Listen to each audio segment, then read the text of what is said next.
안녕하세요. 저는 딸 하나를 둔 60대 엄마입니다. 저희 친정은 워낙에 잘 사는 집이었어요. 어릴 땐 동네 안에서 유일한 기와집에 친구들은 보리밥을 먹을 때도 전 쌀밥을 먹었을 정도로 부유한 편이었죠. 결혼 전엔 친정 덕분에 고생 한 번 안 하고 살았습니다. 대학에도 갈 수 있었지만 공부에 흥미가 없어 고등학교 졸업 후 회사 생활을 하다 남편을 만나게 됐습니다. 저에게 첫눈에 반했다는 남편의 열정에 넘어가 결혼을 했고 예쁜 딸아이가 태어났습니다. 아이가 태어나면서 전 자연스럽게 일을 그만둔 상태였습니다. 문제는 어느 날 갑자기 남편도 일을 관둬버렸다는 겁니다. 딸이 태어난 즈음 남편은 직장 생활이 잘 안 맞는다며 상의도 없이 사표를 내고 오더니 사업이 하고 싶다는 거예요. 직장에 다닌 지 몇 년 되지도 않았으니 퇴직금이랄 것도 몇 푼 되지 않았습니다. 그래서 겨우 퇴직금 받은 거로 사업이라도 하겠다는 거야? 그러지 말고 저 장인어른께 좀 부탁하면 어떨까? 대체 무슨 돈으로 사업을 할 거냐고 물으니 친정을 들먹이더라고요. 친정에 손 내밀 생각은 절대 하지 말라고 했지만 이미 사표까지 쓴 남편이 집안에 청승마저 앉아있는 걸 보고 있자니 두 손 놓고 있을 수도 없더라고요. 결국 전 친정에 부탁해 남편의 사업 자금을 빌렸습니다. 조금도 아니고 거금이었습니다. 친정에선 이제 막 자식까지 낳은 딸이 길바닥에 내앉을까봐 있는 돈 없는 돈까지 다 끌어다가 남편의 사업 자금에 보태주었어요. 전 남편에게 신신당부했습니다. 여보, 이 돈은 절대 날려먹으면 안 돼. 이 돈이 어떤 돈인지는 당신이 더 잘 알지? 걱정 마 여보. 내가 반드시 성공해서 장인 장모님도 호강시켜 드릴게. 남편의 호기로운 다짐을 믿었습니다. 그러나 몇 년도 못 가 남편은 사업 자금을 전부 탕진했고 결국 우리 가족에게 남은 것은 빚뿐이었습니다. 남편의 화병으로 인해 술만 먹는 상황에서 저라도 돈을 벌어야 했습니다. 그래도 그때까진 괜찮았어요. 남편도 아직 젊으니까 마음만 잘 추스르면 다시 재기할 수 있을 거라고 믿었으니까요. 때때로 견딜 수 없는 날에도 똘똘한 딸이 무럭무럭 자라고 있어서 견딜 수 있었습니다. 그러나 남편은 화병을 이기지 못하더니 결국 암에 걸리더라고요. 치료비를 감당할 수 없어 시댁에 연락도 했지만 대차게 거절만 당했습니다. 어머니, 저희 형편 아시잖아요. 어머니 아들 이번 달에 수술해야 하는데 조금이라도 좀 도와주세요. 니들은 포험도 안 들어놨니? 아플 때 대비해서 포험을 틀어놨어야지. 내가 니들 줄 돈이 어딨어? 꼭 늙은 시애미 주머니까지 털어먹어야겠냐? 보험은 꿈도 꿀 수 없는 형편이었습니다. 시어머니는 이후 전화번호까지 바꾸더니 저희 연락을 완전히 거부했습니다. 결국 남편의 빚에 병원비까지 숨이 턱턱 막혔지만 사랑스런 딸 때문에 견뎠습니다. 남편은 3년을 투병한 뒤 세상을 떠났는데 그때가 아주 딱 죽고 싶다 싶은 시기였습니다. 남편의 장례를 마친 뒤 어린 딸의 손을 잡고 나오는데 갈 데가 없더라고요. 친정과도 소원해진 상태였고 남편의 병원비로 월세집 보증금까지 빼서 쓴 상태였습니다. 버스 정류장에서 어린 딸을 끌어안은 채 얼마나 울었는지 모릅니다. 그래도 딸은 키워야만 하니까 이젠 보증금도 없는 월세집에서 버티고 버티며 안 해본 일이 없습니다. 그러던 어느 날 일을 마치고 돌아와 보니 딸이 얼마 안 되는 우리 짐과 함께 문 앞에 쪼그려 앉아 있더라고요. 참다 못한 주인 아줌마가 우리 짐을 정리해서 밖에다 내놓곤 열쇠를 바꿔버린 거였어요. 가슴이 미어졌습니다. 어릴 때부터 뭐 하나 제대로 해준 적이 없어서 그런지 딸은 또래 아이들보다 체구도 작고 몸도 약했어요. 제가 할 수 있는 건 좋은 환경에서 숙식을 제공해주는 일을 찾는 것뿐이었습니다. 그러다 평창동 대저택 식모 자리를 알게 됐죠. 그 댁으로 면접을 가는데 어찌나 떨리던지요. 부잣집 딸 소리만 들어봤지 식모 소리는 들어본 적이 없었으니까요. 아이가 하나 있으시다고요? 예, 사모님. 딸인데 아주 얌전하고 똑똑합니다. 어, 딸이에요? 예. 고향이 어디세요? 안성입니다. 그래요, 안성댁. 오늘이라도 들어오세요. 아님 준비된 다음에 오셔도 되고요. 오늘 들어오겠습니다. 감사합니다, 사모님. 합격한 후 하늘을 날아갈 것 같았습니다. 평창동 사모님은 단박에 절 합격시켜 주셨고 그날로 전 딸을 데리고 대저택의 식모로 들어갔습니다. 제 소식을 들은 주변 사람들은 하나같이 혀를 찼다고 합니다. 부잣집 딸내미가 어쩌다 그 지경이 됐냐고요. 하지만 전 오히려 마음이 편했습니다. 남편의 사업비지에 병원비에 허덕이던 때에 비하면 다달이 나가는 월세 없지 따박따박 월급 받지. 그 돈으로 딸 하나만 번듯하게 키워도 충분하다고 생각했습니다. 딸을 안전하게 키울 수 있는 마지막 보루라 생각하고 열심히 일했습니다. 그럼에도 드라마에서 보던 갑질은 기본일 거라고 각오하고 들어갔는데 제가 만난 주인집 사모님은 인품이 좋은 분이셨습니다. 주인집엔 제 딸과 비슷한 아들이 하나 있었는데 어린이날이나 아들 생일에는 제 딸에게도 선물이며 먹을 것을 나눠주시곤 했어요. 안성 때 이거 딸한테 줘요. 오늘 어린이날이잖아. 우리 애 거 사면서 하나 더 샀어요. 이런 것까지 안 챙겨주셔도 되는데. 그냥 하나 더 사던 게 습관이라서. 예? 아니요, 아무것도 아닙니다. 이거 딸 꼭 전해줘요. 비록 식모살이였지만 좋은 주인댁을 만난 덕에 딸도 어엿한 성인이 되었습니다. 딸은 중학교에 입학할 즈음부터 기숙사에 있는 학교에 다녔어요. 그 사이 저도 주택 청약이며 적금을 조금씩 넣었던 것들이 모여 작은 평수의 아파트도 분양받게 되었습니다.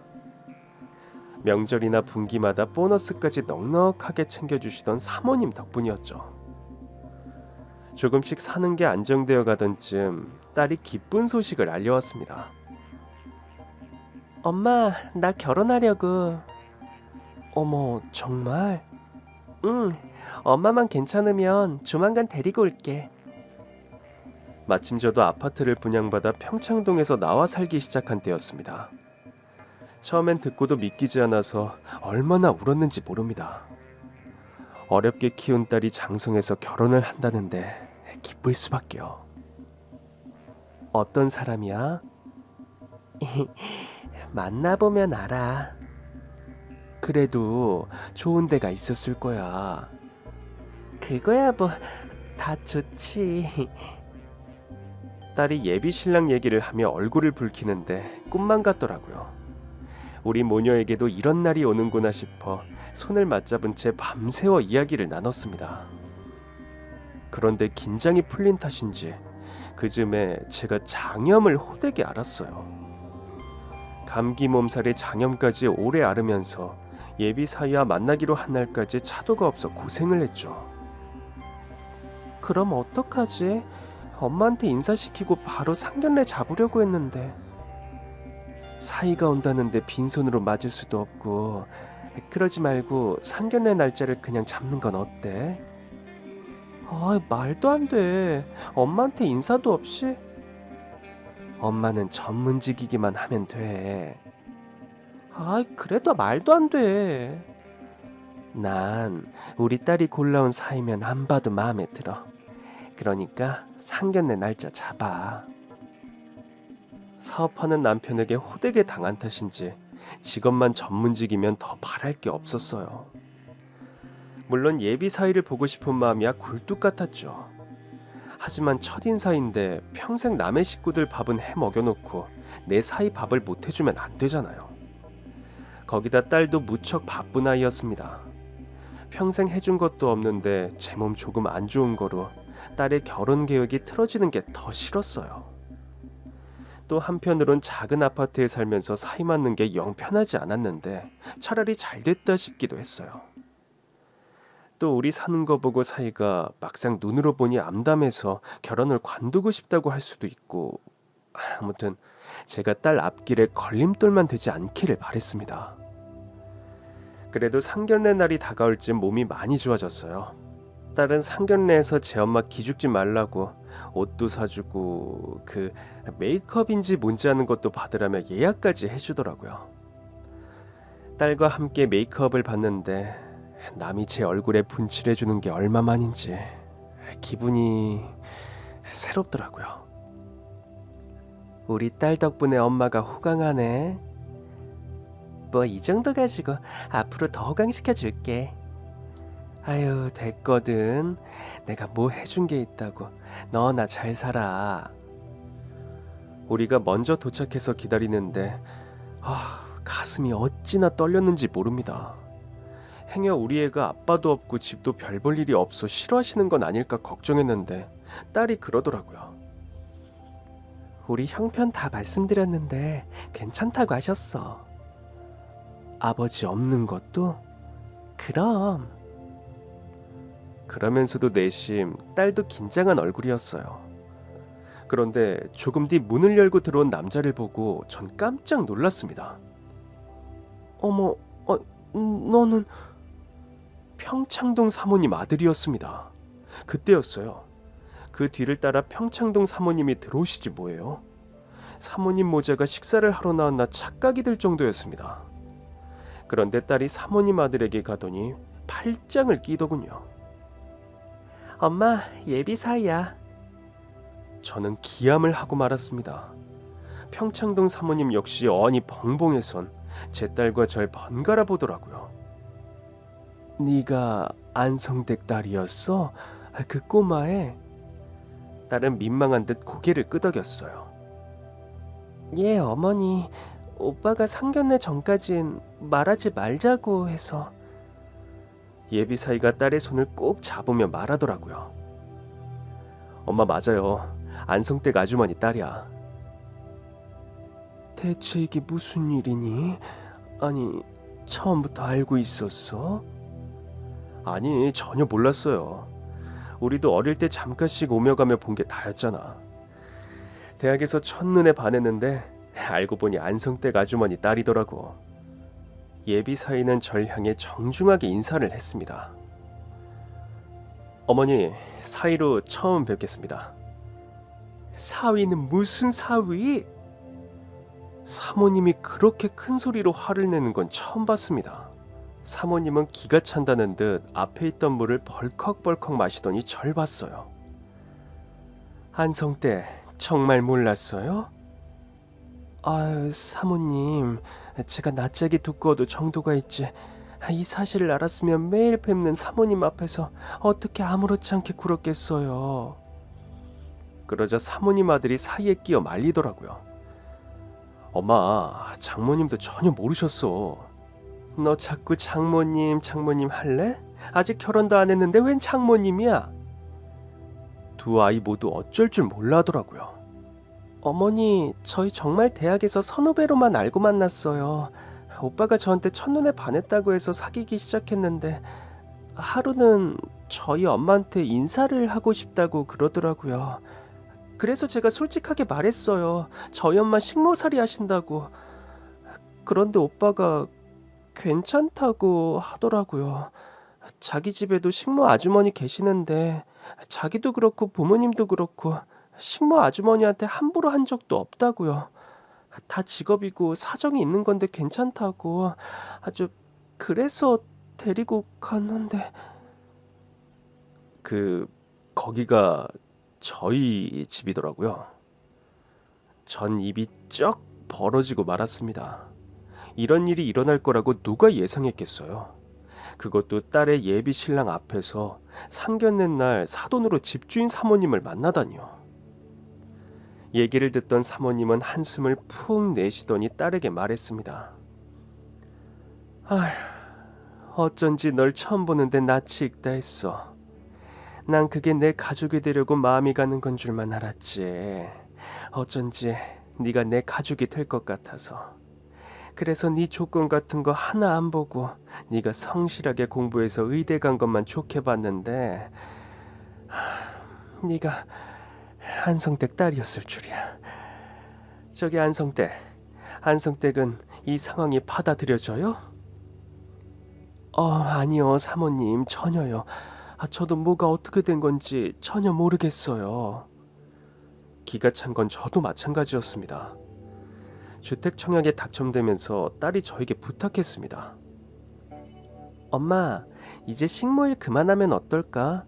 내가 용돈도 좀 주고 엄마 조금 있으면 연금도 나오잖아. 하지만 뭐 해준 게 있다고 딸에게 용돈 받는 게 편하지 않았어요. 그래도 딸이 의사인데 엄마가 식모인 건 너무하나 싶기도 하고 딸이 좀 부끄러울 수 있겠다 싶어서 사모님께 그만두겠다고 말씀을 드렸죠. 제 맘 같아선 10년도 더 할 것 같은데 딸이 이제 식모는 그만하는 게 어떠냐고 그러네요. 저 그동안 많이 신경 써주셨는데 죄송해요. 사람 구할 때까지만 있을게요. 사모님은 너무나 섭섭해하셨습니다. 나야 안성댁이 아파트도 분양받고 다 잘 풀려서 나가는 건데 축하해 줄 수 있죠. 근데 내가 안성댁 손맛에 너무 길들여져서 바깥 양반 떠나고 말동무하며 지낼 사람이라곤 안성댁뿐이었는데 이 마음이 좀 그렇네. 저라고 왜 정이 안 들었겠어요. 처음엔 식모로 들어왔지만 이젠 눈만 봐도 척척. 사모님이 뭘 드시고 싶어 하는지 알아맞힐 정도로 쿵짝이 잘 맞던 사이였어요. 그러지 말고 안성댁 주에 며칠이라도 와서 반찬 좀 만들어 줄 수 있어요? 그러면 안성댁도 계속 돈도 벌 수 있고 나도 좋고 이런 게 누이 좋고 매부 좋은 거잖아. 전 고민 끝에 그러겠다고 했습니다. 대신 딸에겐 비밀이었어요. 일주일에 서너 번씩 가서 몇 시간씩 반찬 좀 만들어드리고 돈도 벌고 저에겐 이보다 좋은 일이 없었습니다. 그러나 딸이 들으면 또 난리를 칠 테니 차라리 비밀로 하자 싶더라고요. 전 아차 싶었습니다. 그럼 너 내가 계속 평창동 가는 것도 알고 있었어? 제 말에 딸은 눈이 휘둥그레졌습니다. 엄마가 평창동에 왜 가? 설마 오빠네 집 말하는 거야? 엄마, 아직도 식모일하고 있었어? 딸이 따져 묻는데 할 말이 없더라고요. 알고 보니 제가 말 안 했어요. 안석댁 아주머니가 딸이 반대해서 일 관두신다는 얘기 들었거든요. 근데 어머니가 반찬만 좀 해달라고 붙잡으셨다고 비밀이라고 하셔서 오빠! 이미 깨질 대로 다 깨진 판이었지만 제가 입을 놀리는 바람에 여전히 식모 노릇을 하고 있다는 것까지 들키고 말았습니다. 딸이 그만두라고 했을 때 그만뒀어야 했던 걸까요? 그렇다 한들 제가 그 집에 식모였단 사실이 없어지는 것도 아니었습니다. 식모 노릇하며 살았어도 딸이 의대에 갔단 이유 하나로 식모 노릇도 훈장처럼 여기고 살았습니다. 어려운 형편이라고 다들 의대 가는 것도 아닌데 열심히 공부해준 딸에게도 너무나 고마웠어요. 딸이 사모님 아들이 같은 의대생인 건 알고 있었습니다. 사모님 아들이 먼저 들어갔고 2년 뒤에 제 딸이 들어갔으니까요. 그러나 사모님에게도 내색 한 번 한 적 없었습니다. 그러고 보니 사모님 아들이야말로 저에게 내색 한 번을 안 했더라고요. 근데 넌 왜 말을 안 했어? 난 네가 말을 안 해서 네가 우리 딸이랑 학교에서 만났을 거라고는 생각도 못했다.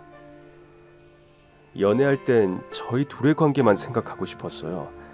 사실 꼭 연애한다고 결혼하는 것도 아니고 저흰 정말 저희 둘만 봤어요. 그렇게 당당했으면 왜 말을 못해? 결혼하려고 보니까 두 분이 좀 불편할 수 있겠다 싶긴 해서 두 분? 지금 이 상황이 나랑 안성댁만 불편하니? 사모님은 다리에 힘이 풀린 듯 의자에 앉았습니다. 충격이 쉽게 가시지 않았는지 휘청거리기까지 하셨어요. 아들이 냉큼 가서 부축했지만 사모님은 그 손을 매섭게 쳐냈습니다. 너희 둘, 이 결혼이 가당키나 하다고 생각해? 너무 한쪽이 기우는 결혼이잖아. 엄마, 결혼은 우리 둘이 하는 거잖아요. 그럴 거면 상견례 자리는 왜 마련했어? 왜 지금까지 비밀로 하다가 이 사단을 만드냔 말이야. 엄마, 사단이라니. 난 어쩌면 엄마랑 아주머니가 좋아할 수 있다고 생각했는데? 뭐? 사모님 아들이 눈치 없는 소리를 해댔고 딸이 말려봤지만 소용이 없었습니다. 아니, 두 분 오래 보셨잖아요. 아예 초면인 사돈보단 서로 왕래하며 살기도 좋고. 결국 제가 입을 다물게 해야 했습니다. 그만해. 어머님 속상하시건 나도 이해해. 나도 이렇게 놀라운데 어머니는 오죽하시겠어? 조용히 좀 해. 일찍이 말이나 했으면 청이라도 안 줬지. 내가 니들 결혼 준비할 생각에 얼마나 행복했는지 아니? 사모님의 말을 끝으로 한동안 정적이 흘렀습니다. 저라도 무슨 말을 보탤 수 있었겠어요. 바로 어제까지 반찬 해드리고 말동무하던 평창동 사모님이 예비 사돈이라니. 아니, 결혼은 깨진 거나 다름없었어요. 전 상심할 딸 생각에 마음이 아팠습니다. 저야 식모 맞으니까 식모 취급당해도 싸지만 제 딸은 그 어려운 환경에서도 돈을 퍼다줘도 못 간다는 의대까지 갔는데 못난 엄마 때문에 이런 대우를 받는 게 서럽더라고요. 한참을 부들부들 떨기만 하던 사모님이 애들을 설득하기 시작했어요. 난 니들을 믿었다. 이제 너희 둘 다 의사 면허 따서 어엿한 의사니까. 며느리 집안이야 뭐 어떠냐 싶었어. 형편이 어렵게 자란 게 잘못도 아니고 니들 둘이 좋다니까 반대할 이유가 없다고 생각했다. 사모님은 제 딸을 보며 말했어요. 새아기 네가 엄마가 식모살이 했다고 했을 때도 난 괜찮았다. 오히려 그 형편에 딸을 의사 만들어놨으니 대단한 어머니라고 생각했지. 기억나니? 네, 기억나요. 그래도 그 식모가 우리 집에 있었을 줄이야. 죄송해요, 어머님. 어머니라고 부르지 마라. 딸은 그 말에 참았던 눈물을 뚝뚝 떨어뜨렸습니다. 억장이 무너지는 것 같았습니다. 그러나 부모를 속인 두 애들이 저라고 곱게만 보이는 건 아니었어요. 그나저나 안성 때 왜 딸이 의대 갔다고 말을 안 했어요? 내가 딸내미 대학 어디 갔느냐고 여러 번 물을 때마다 덕분에 좋은 대학 갔다고만 얘기했잖아. 미리 얘기라도 해줬으면 우리 아들이랑 같은 대학인 거 알았을 거 아니에요. 불똥은 저에게도 떨어졌습니다. 전 어쩔 줄을 모르겠는 기분이었습니다. 죄송합니다, 사모님. 제가 할 수 있는 말은 그것뿐이었어요. 무슨 말을 한들 사모님에게 위로가 될까 싶었어요. 집에서 부리던 사람이 사돈될 사람이라고 나왔는데 저라도 기가 찰 것 같았습니다. 그렇지만 애들 둘이 사랑에 빠진 건 누구도 못 막을 일이잖아요. 딸은 울고 그 옆에서 어쩔 줄 몰라 하는 사모님 아들도 안쓰러워 말했습니다. 사모님, 다 제 잘못이에요. 그러니까 일단 애들에게 시간을 좀 주는 게. 안성댁, 지금 잘잘못을 가리자는 게 아니잖아요. 애들이 결혼을 한다니까 문제가 되는 거예요. 예, 그렇죠. 저희 집이 너무 기울죠. 단지 기울기만 했으면 다행이게요.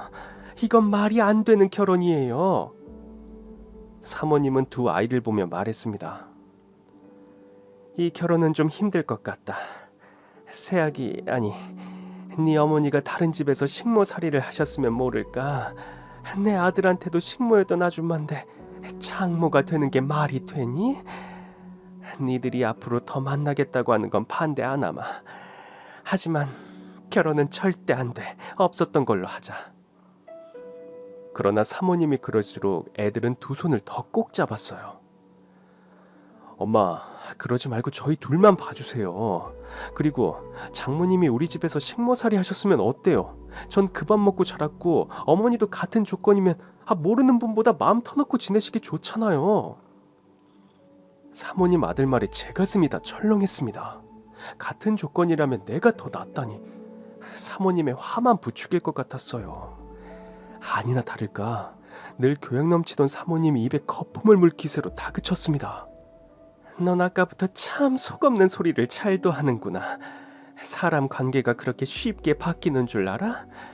너도 지금이야 네 여자친구가 좋으니까 장모님 하지만 자칫 우리 집 식모였다고 무시하는 마음이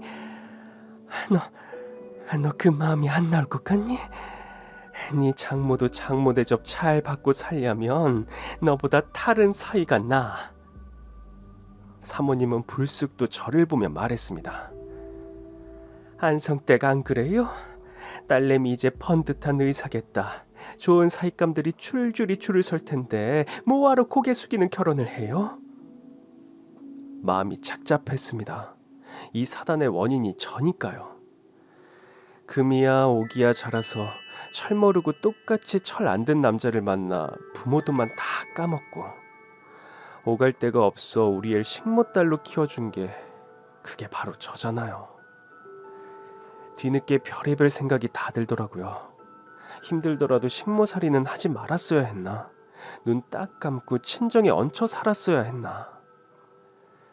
결국 상견례 자리는 파투났습니다. 어떻게 상견례가 되겠어요? 애초에 예비 사익감을 먼저 만나봤어야 했다는 생각이 떠나질 않더라고요. 한편으론 사모님도 참 눈썰미가 없다 싶더라고요. 어릴 땐 종종 봤던 제 딸 얼굴을 전혀 못 알아보셨다니 매일 절 보고도 몰랐다는 게 신기할 지경이었습니다. 그냥 누구 하나라도 미리 눈치를 챘어야 했는데 싶어 그렇게 드는 생각이었어요. 상견례 자리가 끝나고도 저와 딸은 쉬이 자리를 뜨지 못했습니다. 한동안 말없이 물만 마시고 딸이 힘없이 그러더라고요. 엄마, 그만 가자. 엄마가 미안해. 뭐가 미안한데? 널 식모딸로 만들었잖아. 그런 소리 안 듣게 하려고 중학교부터 기숙 학교로 보낸 건데. 그렇다고 이제 와서 식모딸이 아닐게 돼? 딸이 그렇게 모질게 말한 건 그때가 처음이었습니다. 그거야 그렇지만 최근에도 평창동 가서 일했다며 그만하기로 한 거 아니었어? 그쯤 되니 정말이지 대역 죄인이라도 된 것 같은 심정이었습니다. 그래서 계속 평창동 일 관두라고 한 거야? 아예 아니라고는 못해. 하지만 단지 그 이유였겠어? 엄마 나이도 있고 나 의사라 월급 잘 받잖아. 엄마 생활비 정도는 충분히 줄 수 있으니까. 내가 어떻게 너한테 돈을 받고 살아? 언제까지 살 줄 알고? 오래 살아야지. 그동안 고생했으니까 딸통 누리고 호강해야지. 호강은 무슨? 엄마 손발 다 멀쩡해. 내 몸이 멀쩡한데 왜 딸내미가 힘들게 버는 돈을 거졌어? 그게 왜 거져야? 식모살이 하면서 의사 만든 값이지. 딸은 설움에 북받쳐 울기 시작했습니다. 그 모습을 보는데 평생 눈물은 다 말랐다 싶었던 제 눈에서도 눈물이 나대요. 아휴, 엄마가 미안해. 아휴, 진짜 니들은 어떡하면 좋냐. 아휴. 오빠랑 난 포기 안 해. 그러니까 엄마도 걱정 마. 하지만 포기하지 않는다는 딸의 말에 전 더 걱정이 됐습니다. 포기를 안 한다고? 당연하지. 우리 둘이 사랑해서 결혼하는 건데. 사모님이 설득이 되겠어? 그놈의 사모님 소리 좀 그만할 수 없어? 언제까지 사모님이야? 이제 진짜 그만둘 거지? 내가 그만두겠니? 사모님이 자르시겠지. 아, 사모님 소리 그만. 아니나 다를까 사모님에게 이내 문자가 왔더라고요. 안성때 이제부터 나오지 마세요. 한숨밖에 안 나오더군요. 저야 안 가면 그만이지만 우리 딸은 또 평창동 사모님한테 무슨 소리를 들을까 겁나고, 누가 뭐래도 난 내 자식이 제일 귀한 거잖아요.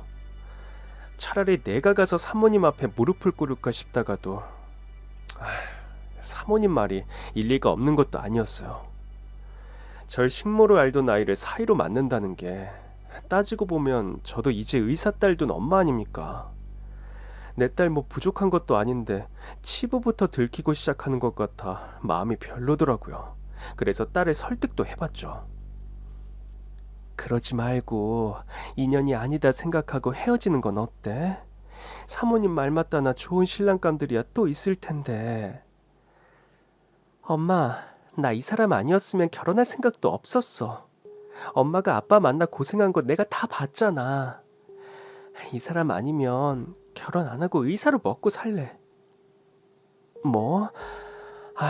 그래도 하나보단 둘이 낫지. 그러니까 엄마라도 우리 응원해줘. 눈앞이 까마득했습니다. 사모님의 반대를 이기고 어찌어찌 결혼까지 했다 쳐도 평창동 사모님과 사돈이라니, 그분 앞에서 고개도 못 들고 살 것 같더라고요. 그분 덕에 갈데 없는 몸으로 돈 벌어 아파트까지 분양받은 제가 어떻게 그분과 동등한 입장이 되겠어요.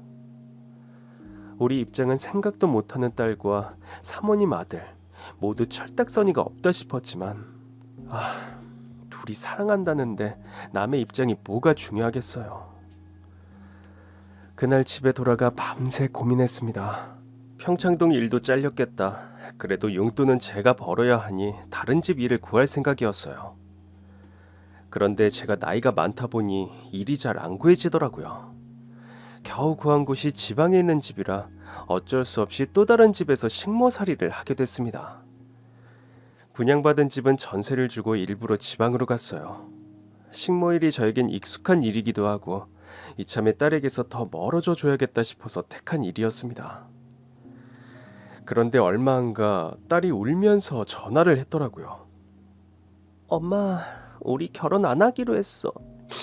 그러니까 엄마도 서울로 돌아와. 그러나 저는 이악 물고 버티기로 했습니다. 서울로 돌아가봐야 제가 할 수 있는 일이라곤 식모일 뿐이었습니다.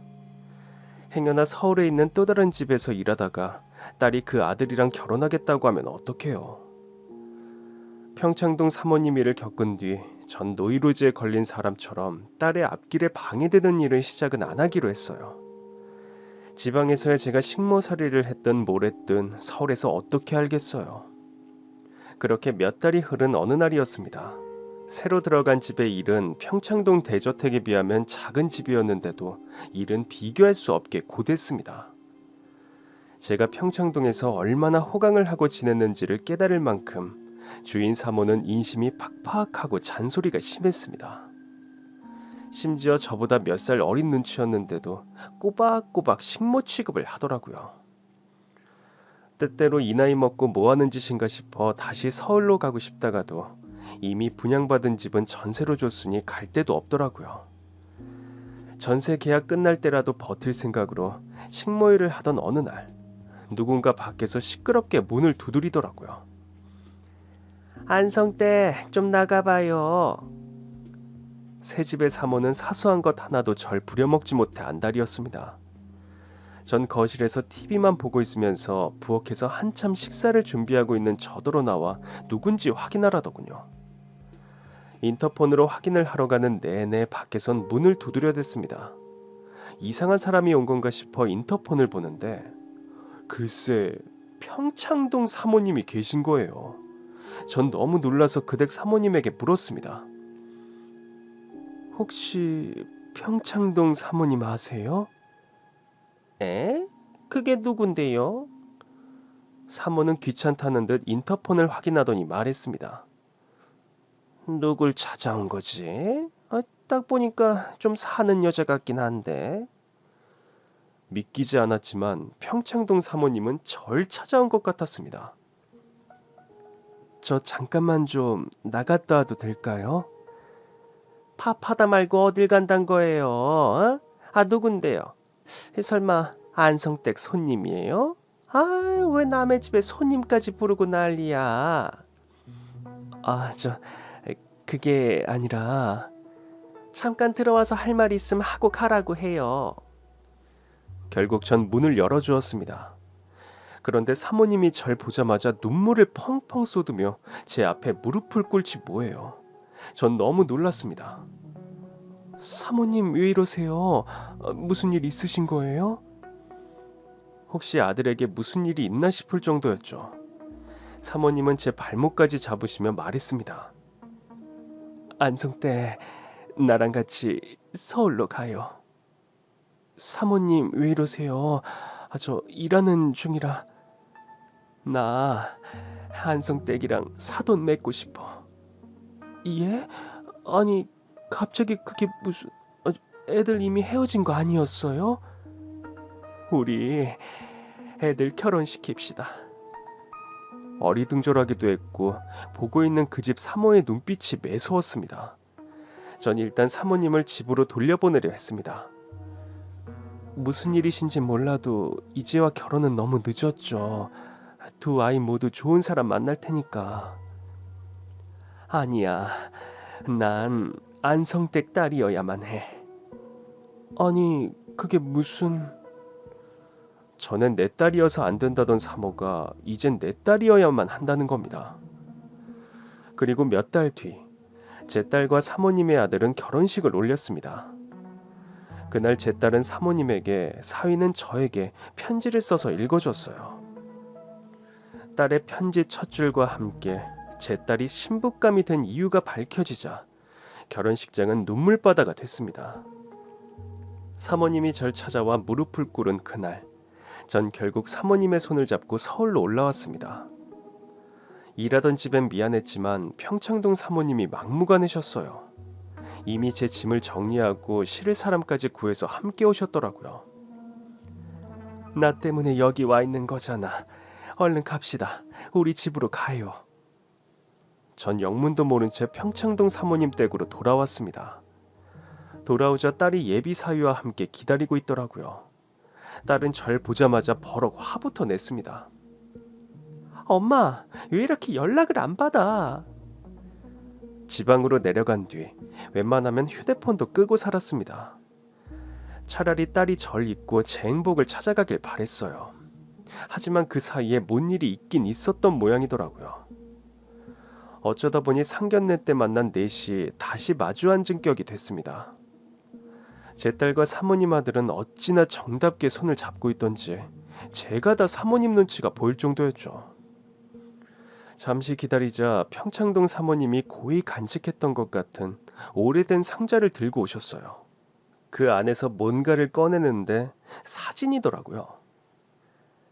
여기 내 딸이에요. 그러면서 보여주신 사진은 웬 어린 여자아이의 사진이었어요. 이상하다 싶었죠.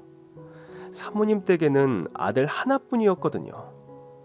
사모님은 또다시 눈물을 훔쳤습니다. 어릴 때 보낸 딸인데 얘가 요즘 들어 자꾸 꿈에서 나오잖아. 전 여전히 어리둥절했습니다. 갑자기 지방에 있던 사람을 끌고 올라와선 옛 이야기를 꺼내는 이유를 알 수 없었어요. 더더구나 딸과 사모님 아들의 결혼 얘기를 하는데 왜 죽은 딸의 사진을 꺼낸 건가 싶었죠. 우리 새아기 어릴 때 심장 이식 받은 적이 있죠. 어느새 제 딸은 다시 우리 새아기가 돼 있었습니다. 그걸 어떻게... 예, 있죠. 그 끔찍했던 시절을 어떻게 잊겠어요. 남편이 암으로 세상을 떠난 뒤 얼마 안 돼서 딸의 생명이 위독하다는 걸 알게 됐어요. 사실 제 딸은 태어날 때부터 심장이 약했어요. 심장 이상이 있는 아이였는데 당장 이식을 받을 정도는 아니라고 해서 지나갔던 일이었습니다. 키우면서 아이 심장에 더 신경을 썼어야 했는데 먹고 살기도 빠듯한 형편이었다 보니 애가 심장 이식을 받아야 할 지경에 이르러서야 알게 된 것이었죠. 하늘이 무너지는 기분이었습니다. 남편이 사업을 말아먹었을 때도, 암에 걸려 세상을 떠났을 때도 이보다 더 절망적일 순 없었습니다. 애를 키우는 게 버거운 형편이었지만 그래도 애가 있어 견뎠던 저였습니다. 아이가 죽을 위기에 오니까 정신이 번쩍 들더라고요. 심장 이식도 순서가 있다는데 제 딸에겐 좀처럼 순서가 오지 않았어요. 이봐요, 의사 선생님. 지금 내가 가진 거 없다고 우리 애 이식도 안 해주는 거 맞죠? 누가 돈 주고 먼저 이식하는 거 맞잖아요. 그럴 일은 없습니다. 이식은 정해진 순서에 따라 진행됩니다. 지금 따님에게 맞는 심장이 없어서 기다리는 중입니다.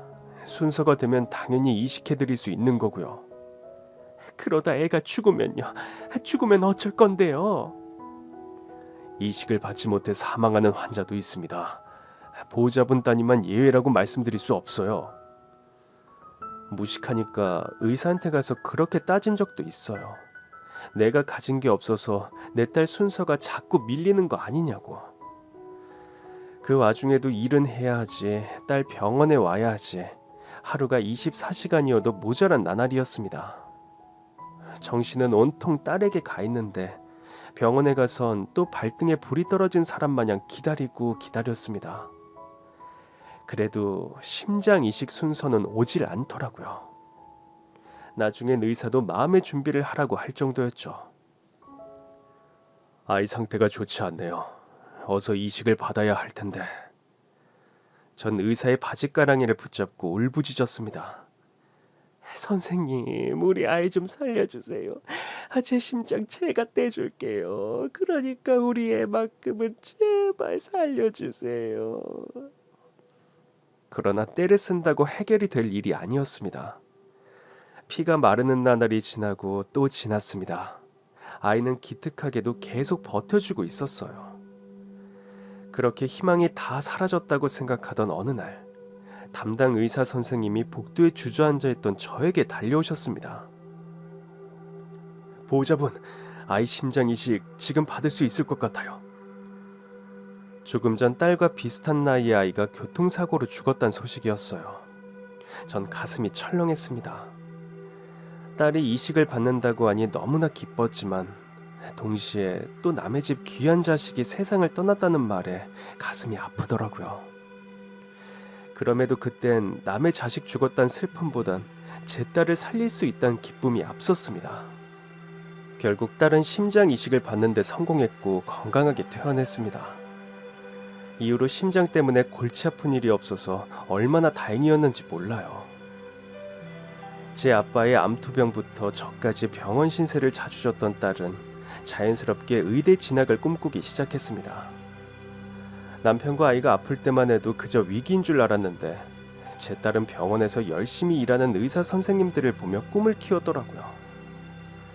그래서 전 딸이 몇 월 며칠에 심장 이식을 받았는지도 기억하고 있었어요. 딸이 새로 태어난 날이나 다름이 없었으니까요. 제 얘기를 듣던 평창동 사모님이 또 눈물을 흘리더라고요. 그날이 혹시 3월 15일이에요? 아니, 그걸 어떻게 하셨어요? 사모님이 제 딸이 심장 이식 받은 날을 알고 있더라고요. 혹시 딸이 가르쳐드렸나 싶어 딸을 보는데 딸도 눈물을 흘리고 있었습니다. 내가 정말 무슨 죄를 지은 건지 알 수가 없네. 우리 딸 심장이 안성댁 딸 가슴에서 살아있는 것도 모르고. 예? 사모님은 어린 딸 사진을 애틋하게 어루만지며 말했습니다. 그날 우리 딸이 교통사고로 세상을 떠났거든. 사모님은 한동안 말을 잇지 못했습니다. 한참을 울던 사모님은 아들과 제 딸의 위로를 받으며 눈물을 그쳤습니다. 그날 애가 사거리에서 버스에 치였다는 얘기를 듣는데 세상이 다 까매지더라고요. 보모가 아이를 데리고 집으로 오던 길이었는데 아차 하는 순간에 애가 차도로 뛰어든 거야. 손써볼 틈도 없이 애는 그 자리에서 즉사하고 시신이 된 애를 보는데 지금도 그 생각을 하면 온몸이 떨려. 사모님은 실제로도 손을 덜덜 떨고 있었습니다. 그렇게 아이 죽고 영안실 앞에 멍하니 있는데 간호사가 와선 그러는 거예요. 정말 죄송한데 사망한 아이의 심장을 기증해 주실 수 있느냐고. 가슴이 턱 막히더라고. 그땐 냅다 소리 질렀어요. 지금 그게 자식 보낸 부모한테 할 소리냐고. 꼴도 보기 싫다고 저리 가라고 하는데도 그 간호사가 절박하게 그러는 거야. 비록 내 딸은 손써볼 수 없이 세상을 떠났지만 내 딸의 심장으로 다른 아이 한 명은 살 수도 있다고. 처음 30분은 곧 죽어도 싫다고만 했어요. 근데 저 멀리서 그 간호사가 발을 동동 구르며 기다리고 있는 걸 보는데 부럽더라고. 예? 부러웠다고요? 부러웠어요. 심장 이식을 기다리는 부모가 너무 부럽더라고. 내가 그 입장이었으면 어땠을까. 그런데 그 생각을 하다 보니까 내가 그 입장이면 지금 피가 마를 것 같은 거야. 사모님의 말대로였습니다. 그 시간 전 피가 마르는 심정으로 심장 이식을 기다리고 있었어요. 결국 내가 가서 말했지. 심장 이식 해주겠다고. 이미 세상을 떠난 내 아이 좋은 데 가라고. 네 남은 생명이라도 나눠주고 가라. 그런 심정이었는데 사모님은 그 말을 하면서 가슴기에 옷을 부여잡고 있었습니다. 저라도 왜 모르겠어요. 자식 생각에 가슴이 옥죄는 그 심정을. 저도 모르게 사모님의 손을 꼭 잡았습니다. 사모님도 그 손 위에 손을 포개더니 엉엉 우시더라고요. 내가 걔를 잊고 지냈어요. 생각하고 살면 살 수가 없었어. 하지만 한편으론 궁금했습니다. 저도 여러 번 심장 기증자의 부모님을 만나고 싶어 했지만 병원에선 절대 불가능하다고 했거든요. 도대체 어떻게 알게 된 건지 모르겠단 거예요. 그런데 사모님, 그 사실은 어떻게 하셨어요? 아무리 기증 날짜랑 수술 날짜가 같아도 병원에선 지역이고 병원이고 알려주는 게 아무것도 없잖아요. 사모님은 멍한 얼굴로 먼 곳을 바라봤습니다. 요즘 들어 딸이 자꾸 꿈에 나타나더라고. 사모님의 말이 요즘 부쩍 딸이 꿈에서 나타나더니 어느 날부턴가 딸이 자꾸만 제 딸의 가슴에 손을 얹더라는 겁니다. 예? 정말요? 정말이라니까.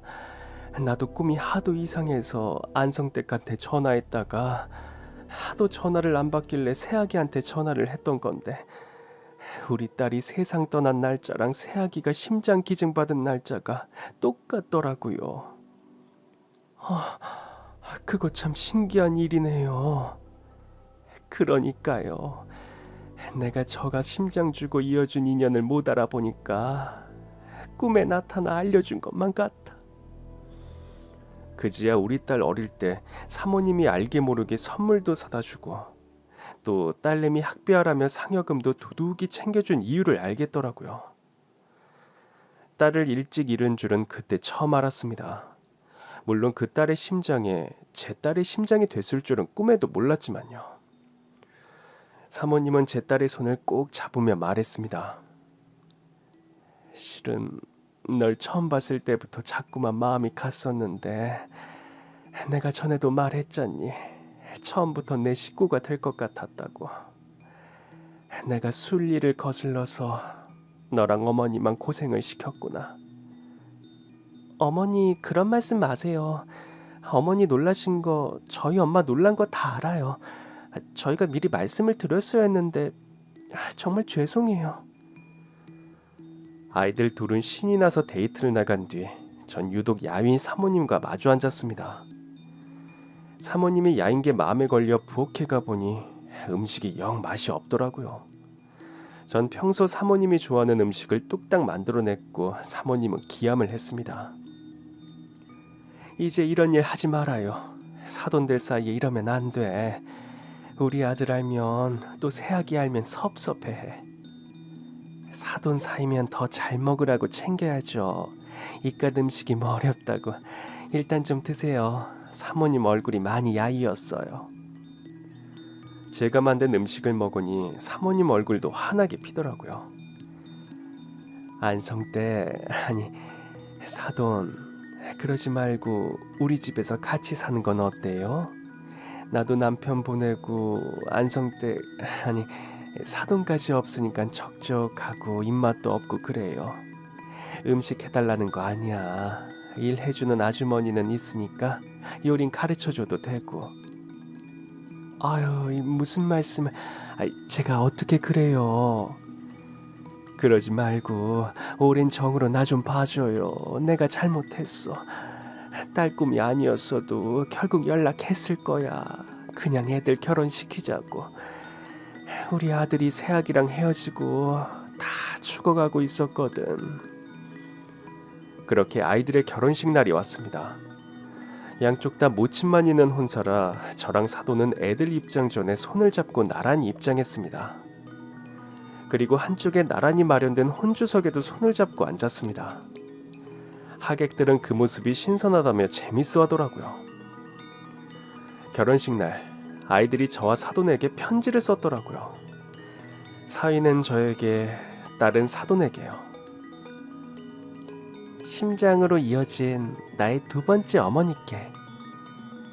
딸의 첫 문장이 시작되자마자 사돈은 눈물을 터뜨렸습니다. 어머니, 제가 어머니를 처음 본 건 아주 어릴 때 어머니 댁에 식모살이로 들어간 엄마의 손을 잡고서였습니다.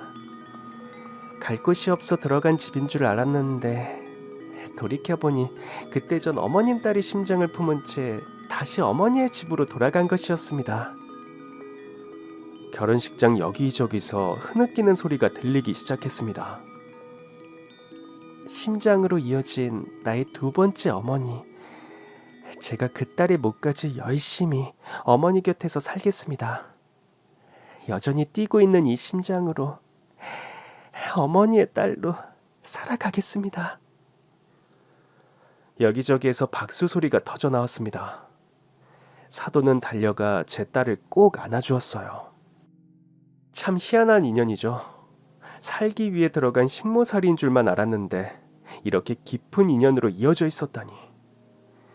전 지금 평창동에서 사돈과 함께 살고 있습니다. 딸 내외도 인근의 집을 얻어 살면서 의사로 바쁘게 살고 있어요. 곧 손주가 태어날 예정인데 딸은 평창동에서 몸을 풀 예정입니다.